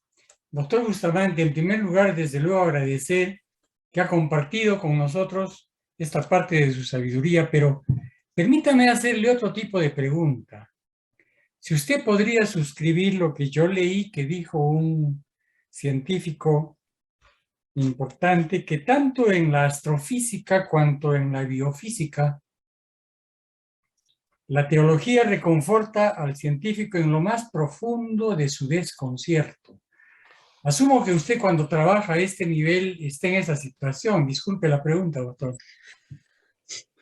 Bueno, es una pregunta que no me esperaba, pero bueno, creo que tengo que ser honesto y decir que en realidad el proceso de descubrimiento, de descubrir algo, de encontrar una explicación, explicación física en oposición a una explicación metafísica para las cosas, es un aspecto muy, muy reconfortante, ¿no? Da un gran placer, digamos, intelectual. La idea de que algo que se podía haber tenido en el pasado por algo, digamos, divino o metafísico, tiene en realidad una explicación física. Entonces, eso por un lado. Y creo que eso es en general verdad en todos los científicos que yo conozco, que encuentran esa gratificación, esa era la palabra que estaba buscando, esa gratificación en hallar una explicación física de leyes naturales, digamos, a los fenómenos que estamos estudiando en la ciencia. Ahora bien, de estos científicos hay muchos de ellos que en efecto tienen además tienen un pensamiento que además se complementa con creencias metafísicas y es perfectamente razonable, y hay otro grupo que en realidad son agnósticos o ateos, no creen en la metafísica. Me temo que yo pertenezco más bien al segundo grupo, al grupo de los ateos, que no soy un creyente en realidad, pero he llegado a esa conclusión no por razones de la ciencia, tanto como por un razonamiento con respecto a lo que he experimentado en la vida y lo que he experimentado en la historia, lo que veo en la historia, lo que me enseña la historia, ¿no? Pero en todo caso, digamos que quiero enfatizar el hecho de que la explicación física de los fenómenos, como ha sido intentada por tantos científicos a lo largo de la historia, es en realidad una de los experiencias más gratificantes del científico. Muchas gracias, doctor. Gracias por su pregunta, doctor Béjar. Alberto, el doctor Milón está pidiendo la palabra. Muchas gracias. Adelante, Paul. Adelante, doctor Milón. ¿Qué tal? ¿Cómo están? Siempre es un gusto verlos, escucharlos, especialmente Alfredo. Alberto, no te he dado todavía las felicitaciones por el cargo y por las cosas que estás haciendo. Esta iniciativa, la verdad, he visto un par de mensajes, estoy totalmente de acuerdo con ellos. Creo que hay que impulsarla más. Digamos, estos eventos entre distintas sociedades, yo creo que puede ayudar un montón. Y Carlos, bueno, siempre es un placer escucharte, la ciencia que haces es espectacular, y llevar, digamos, esas mediciones al límite, a veces pasa, creo que ya las contaba tantas veces que a veces se te pasa desapercibido, ya no te emocionas tanto, ¿no? Pero estamos hablando de piconewtons, ¿no? Estamos hablando de fuerzas mínimas. Estamos midiendo grados de torsión en una molécula que tiene, ¿cuánto? ¿20 nanómetros de ancho? Más o menos. ¿Exagerando? Sí, exagerando. Nanómetros, ¿ya? 10 a la menos 9, ¿ok? Entonces, a veces, de verdad, nosotros, claro, estamos al día a día con estas cosas y se nos pasa de enfatizar estos avances. Son avances, la verdad, que espectaculares, ¿no? Y yo, bueno, tú sabes, siempre tengo preguntas, tengo dos preguntas, digamos, una del lado científico y otra del lado profesional, ¿no? Del lado, digamos, empecemos por esa. Alberto hizo una introducción, tienes más de 300 y pico de papers, y tú cerraste mencionando a las personas que han contribuido en este trabajo, ¿no? Y muchos están de profesores en universidades prestigiosas de Estados Unidos, ¿no? Entonces mi pregunta va más por ahí. ¿Qué te emociona más ahora? ¿Un paper en Nature o uno de tus pupilos que entra a Harvard? Sí, bueno, definitivamente lo segundo. Definitivamente lo segundo, sí. Gracias, Paul, siempre es un gusto verte y hablar contigo. Estamos en contacto con Paul más o menos con cierta regularidad, porque estudiamos un sistema muy interesante que Paul realmente ha hecho estudios fantásticos sobre el proceso de traducción génica, que involucra el uso, la actividad de otro motor molecular de la célula, que es el ribosoma, que lee la molécula de ARN y la convierte en una molécula de proteínas. Entonces traduce el lenguaje de nucleótidos, de los ácidos nucleicos, en el lenguaje de los aminoácidos, que son las proteínas, y ese pasaje de los ácidos nucleicos a las proteínas, de la información escrita en letras de ácido nucleico a letras de proteína, de aminoácidos, se llama traducción apropiadamente, ¿no? Entonces, pero bueno, gracias por la pregunta. Bueno, definitivamente creo que ha sido muy agradable y muy gratificante para mí tener tantos buenos estudiantes que han entrado a las mejores universidades. De hecho, 5 de mis estudiantes son ahora profesores en Stanford. Pero claro, solo he mencionado a uno de ellos porque los otros 4 han trabajado en otros sistemas. Entonces, obviamente, no se justificaba mencionarlo. Pero es verdad, tengo estudiantes en Yale, en Harvard, en Rockefeller, las grandes universidades, y eso me da una gran satisfacción. Y sobre todo, me parece muy importante, es muy gratificante para mí, más que un paper en Nature, porque significa que lo que han aprendido en el laboratorio va a seguir en la siguiente generación, avanzando, y ellos van a seguir empujando esa línea de investigación, y es importante, ¿no? Desde el punto de vista de la trascendencia, ¿no? De cierta forma, ¿no? El ser humano siempre quiere trascender un poco más y que no se olvide completamente lo que uno hizo durante su vida. Y bueno, el tener chicos de 20 años, 25 años, 30 años que están empezando su carrera ahora en buenas universidades, me hace pensar que mucho después de que yo haya desaparecido, pues ellos seguirán empujando esas líneas de investigación, ¿no? Entonces, eso es muy agradable pensarlo. Sí, y es un pensamiento que también comparto contigo, ¿no? En la filosofía del grupo de trabajo, ¿no? Nosotros trabajamos en función de eso, trabajamos en que los alumnos salgan, hagan sus doctorados afuera, se vayan a Estados Unidos, a Europa, quizás muchos se van a quedar por allá, pero algunos van a regresar también y van a contribuir localmente, ¿no? Y es un feedback que también cada vez que puedo se los doy a Concitec, ahora Prociencia, ¿no? Donde les digo, pues el indicador primario de éxito de un proyecto no son los papers, no son las patentes, no son los productos, son los recursos humanos que hemos formado, indicador muy bueno, pero el indicador mejor todavía es recurso humano formado en ciencias que se quede en ciencias. De nada nos sirve tener escuelas de maestría, sacar magísters, y después se están representando las casas de venta de materiales de laboratorio. Eso no nos sirve. Queremos que se queden en ciencia, ¿no? Entonces, esos son indicadores que de verdad nos van a hacer crecer como recursos humanos, y al final las instituciones, los grupos de trabajo, las universidades son nada más que un grupo de personas con ideales comunes, ¿no? Y si los formamos bien, vamos a crecer un poquito como país. Completamente de acuerdo. Doctor Agustín, está levantando la mano. Sí, gracias por darme la palabra. Bueno, yo creo que felicitarte ya, es un exceso, creo que tenemos que encontrar un superlativo para expresar lo que hemos sentido ahora con tu avance en el conocimiento, ¿no?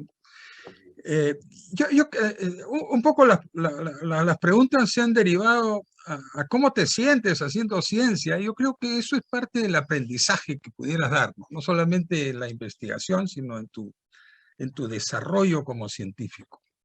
Yo recordaba mientras tú hablabas, en una reunión de la Sociedad de Biología Experimental en Estados Unidos hace varias décadas, había un grupo de investigadores, 30 o 40 personas, por alguna razón yo asistí ahí.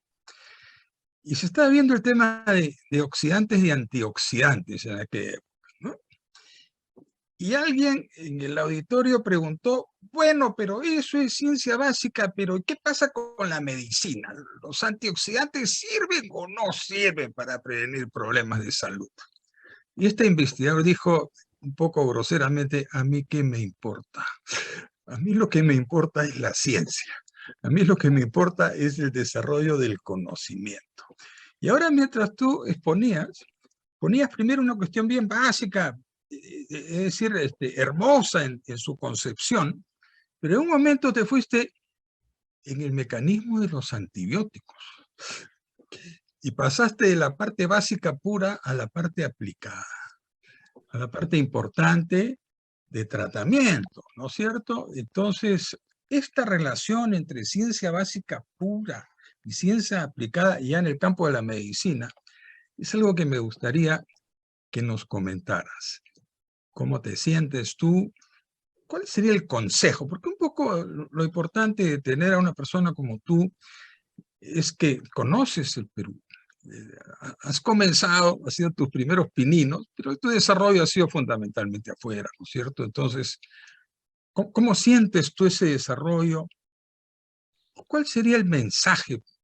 Esto, por si acaso, Carlos, lo estamos grabando y lo vamos a poner en la página web de la academia y en YouTube. O sea, lo va a ver muchísima más gente de la que está viendo ahora. De tal manera que conviene que, como somos la mayor parte de nosotros profesores, tengamos la oportunidad de que tú des consejos, sobre todo a la gente que está en el tránsito, en el camino, en el desarrollo, que nos van a, o que te van a escuchar, no necesariamente ahora, pero te van a leer y te van a escuchar, estoy seguro, en una muy buena cantidad, que es lo que nos ocurre. Y eso te agradecería algunos conceptos sobre este tema, Carlos. Bueno, gracias, Agustín. No, en efecto, voy a hacer una distinción, por supuesto, entre ciencia aplicada, ciencia pura y luego medicina, ¿no? O sea, no, la medicina es la medicina. Necesitamos de la medicina independientemente de la dicotomía o digamos, el discurso o la polémica entre ciencia aplicada y ciencia pura en un país como el nuestro. Entonces, quiero separar la medicina porque la medicina, no quiero que mis palabras se interpreten como implicando de que creo que no, que la medicina, que por ejemplo por mi interés en ciencia pura, yo no creo en la necesidad esencial de la medicina, sino quiero hacer esa acotación en primer lugar. En segundo lugar, sí es verdad que en los países en vías de desarrollo como el Perú y en muchos países de Latinoamérica en particular, se ha dado un discurso, una discusión muy grande sobre si un país con pocos recursos debe aplicarse a hacer ciencia pura o a hacer ciencia aplicada. Y entonces la respuesta tradicional a esta diatriba, digamos, a esta disyuntiva, más propiamente, ha sido que no, países como el Perú, países como Ecuador, como Chile, como Colombia, debieran dedicarse específicamente a hacer ciencia aplicada, porque así así podemos saltar los pasos y esencialmente usar la ciencia pura que viene de los países desarrollados y usarla de cierta forma un poco parasíticamente, usar esa información que viene de los países desarrollados a nivel de ciencia pura e inmediatamente convertirla en ciencia aplicada. Digamos, esa es la teoría. Y lo que esa teoría, esa visión de tratar de saltar etapas, en lo que se equivoca esa visión es que no se entiende algo que dijo Paul Milón hace unos minutos, y es que el capital más importante en ciencia es el capital humano, y que lo que tenemos que hacer para llevar adelante la ciencia en el Perú, eventualmente la ciencia aplicada en el Perú, es en primer lugar formar muy buenos científicos en el Perú. Y esa formación de buenos científicos en el Perú va de la mano de formar gente que haga ciencia pura, que se prepare en los problemas más fundamentales de la ciencia, de manera que eventualmente pase lo que pasó en Estados Unidos, que empezaron a llenar a sus universidades de gente que hace ciencia pura. Esencialmente, la mayor parte de mis colegas hace ciencia pura. Y de repente sale la posibilidad de una aplicación. Y entonces siguen esa posibilidad y puede salir algo como lo que pasó con Jennifer Doudna en Berkeley justamente, cuando descubre el CRISPR, que es un mecanismo que permite ser usado para editar los genomas de células humanas incluso, ¿no? Entonces, ese es un ejemplo clarísimo. Ella estaba interesada en estudiar este proceso inmunológico de bacterias protegiéndose de bacteriófagos.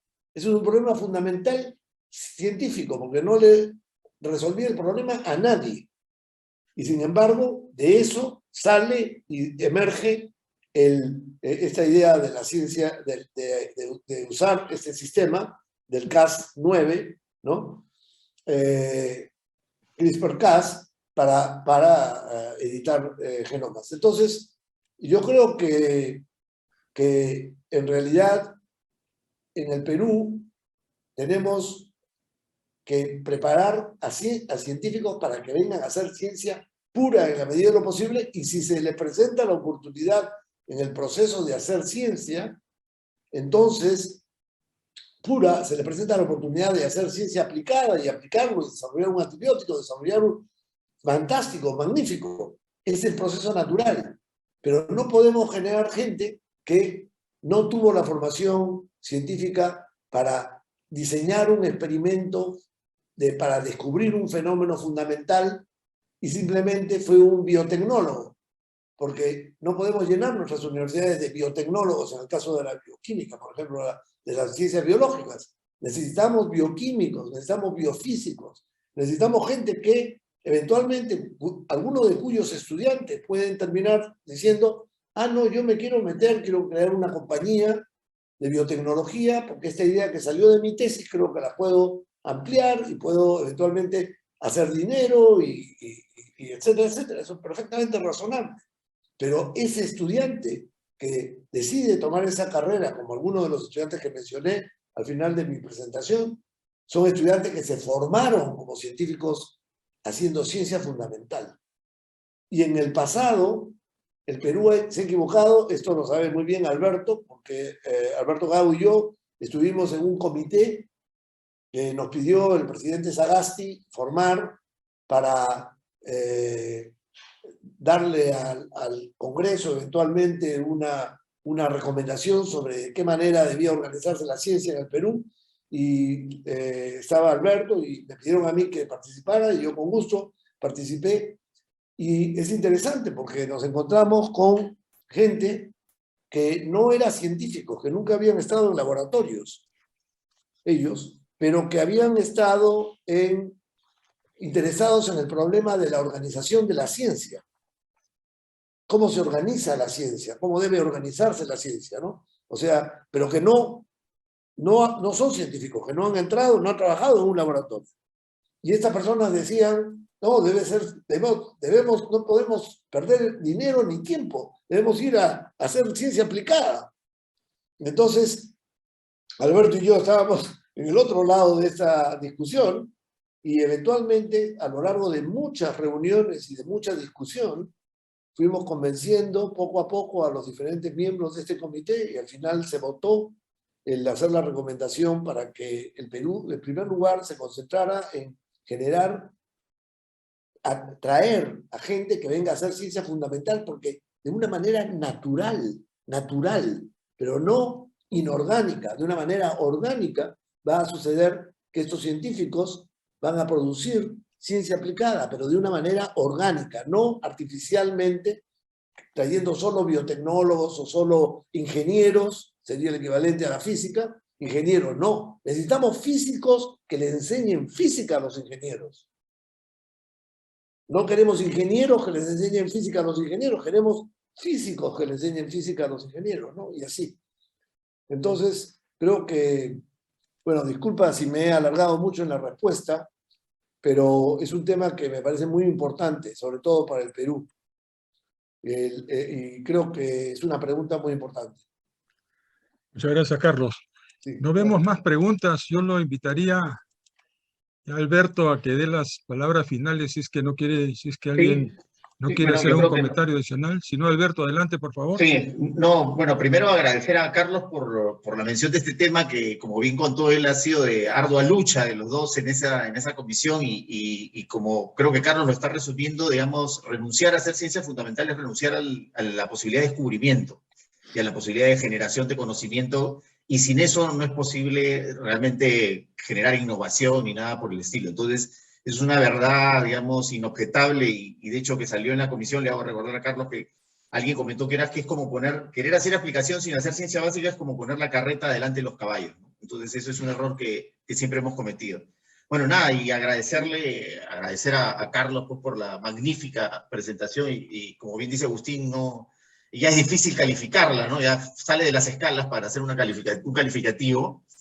Y agradecer también a todos los miembros de la Academia de Ciencias, de la Academia de Medicina y de otros investigadores que están aquí presentes por haber venido, ¿no? Y esperemos pues que estas reuniones se repitan, ¿no? Porque creo que debemos mantener este esfuerzo que ha sido una gran iniciativa de la Academia Nacional de Medicina. Sí, Muchas gracias. Quería decirle a Alberto que recordarle que una de las ideas que nos sirvió para conseguir convencer a nuestros colegas en esa comisión fue una metáfora. Es decir, imagínense que en el Perú dijéramos, el Perú no necesita escritores, basta con que tengamos traductores de los libros que se escriben en el extranjero. Entonces, eso fue, ese punto fue un punto clave, ¿no? Imagínense, decir, Sí, no, ¿para sí, sí. qué vamos a tener escritores? Podemos tener traductores de libros en inglés. Muy bien, muy bien. Bueno, hemos tenido una noche excepcional, realmente. El agradecimiento de la Academia Nacional de Medicina al doctor Carlos Bustamante. Voy a ser formal en el agradecimiento de la Academia Nacional de Medicina realmente por esta conferencia espectacular, excepcional, no solamente por el conocimiento, sino por el desarrollo del pensamiento que conduce a encontrar una respuesta luego que uno se hace una pregunta en ciencias. Y creo que eso es uno de los mensajes importantes. Quiero también agradecer a la Academia Nacional de Ciencias y a su presidente, Alberto Gago, que muy rápidamente, cuando le propusimos este tema de hacer las reuniones conjuntas, agarró el guante muy rápidamente y aquí estamos comenzando una etapa fructífera, bonita, emocionante. Yo por lo menos estoy muy, muy, muy contento, lo vamos a continuar. Voy a lanzar un segundo guante. De repente el próximo año tenemos que caminar hacia un congreso de las academias y pensar qué pasa con las academias en el Perú en el siglo XXI. Ya te lancé el guante, Alberto, se lo voy a lanzar al presidente de la Academia de Historia y al presidente de la Academia de la Lengua y a ver si trabajamos con calma para un evento de estos conceptuales en el próximo año. Y quizás si debamos o no debamos repetir estas 3 sesiones que vamos a tener en el segundo semestre del año, pero creo que tenemos un inicio espectacular, gracias a la aceptación de Carlos Bustamante, que tiene la gentileza de darnos su tiempo, su conocimiento, su experiencia y sus deseos de ayudar al Perú. Muchas gracias. Quiero invitarlos a las siguientes sesiones de la Academia Nacional de Medicina. Esta semana estamos nutridos. Mañana en Arequipa tenemos una sesión sobre la música en el Perú a través de la historia, hecha por los académicos arequipeños, a los cuales están cordialmente invitados.